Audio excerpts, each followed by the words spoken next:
Bonjour à tous, aujourd'hui on va s'attaquer à un sujet qui nous concerne tous au quotidien, mais qui, avouons-le, reste souvent un grand mystère, l'économie. Alors pourquoi c'est si important de la comprendre, et surtout dans le contexte de Madagascar, c'est ce qu'on va décortiquer ensemble. On se pose tous cette question, pas vrai? Chaque fois qu'on fait les courses, qu'on paye une facture, on a cette impression que tout augmente, tout le temps.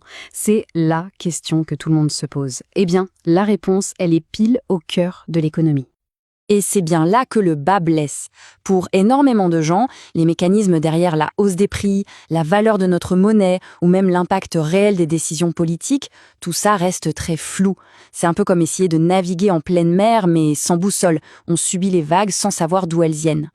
Et quand on y pense, le contraste est juste saisissant. À l'école, on apprend l'histoire des événements qui se sont passés il y a des siècles, ce qui est important bien sûr. Mais les choses essentielles pour la vie de tous les jours, les compétences pratiques, c'est le grand vide. Comment on gère son argent, c'est quoi un budget au juste, comment fonctionne un prêt, l'inflation, les impôts, toutes ces notions qui nous impactent directement, eh bien elles sont quasiment absentes de notre formation. Bon, et alors, quel est le résultat de tout ça ? Concrètement, les conséquences de ce manque de connaissances, elles sont bien réelles et elles pèsent très lourd sur la société. Et voilà la première conséquence. Et franchement, c'est sans doute la plus grave. Quand on ne comprend pas les rouages de l'économie, on devient une proie facile.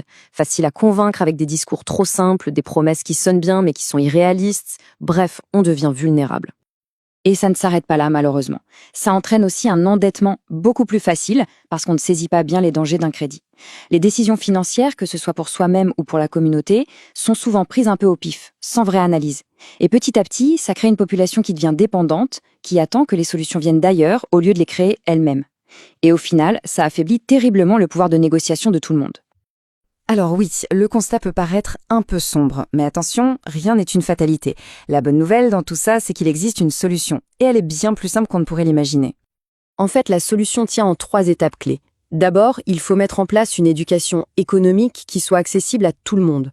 On oublie les théories compliquées et les graphies illisibles. On parle de modules simples, avec des concepts clairs et des exemples concrets. Et surtout, il est absolument crucial d'adapter cet enseignement à la réalité d'ici, à Madagascar, pour que ça parle aux gens, pour que ça réponde à leurs problèmes quotidiens. Et là, imaginez un instant l'impact d'une telle chose.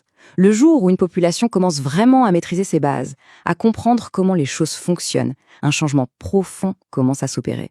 Parce que c'est ça le but ultime.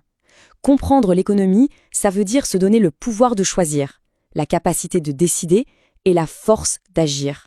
C'est passer du rôle de simple spectateur qui subit les événements à celui d'acteur qui prend en main son propre avenir et par la même occasion celui de tout le pays.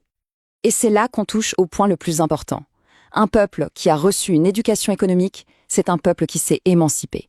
On ne peut plus le manipuler, on ne peut plus le tromper avec de belles paroles.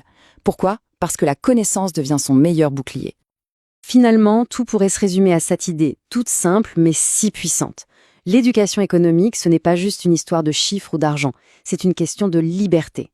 C'est une urgence, oui, mais pas pour former des experts en économie, non, pour former des citoyens libres, conscients. Et on peut se poser la question, la vraie richesse d'une nation au fond ne serait-ce pas la capacité de son peuple à comprendre le monde pour enfin pouvoir le changer ?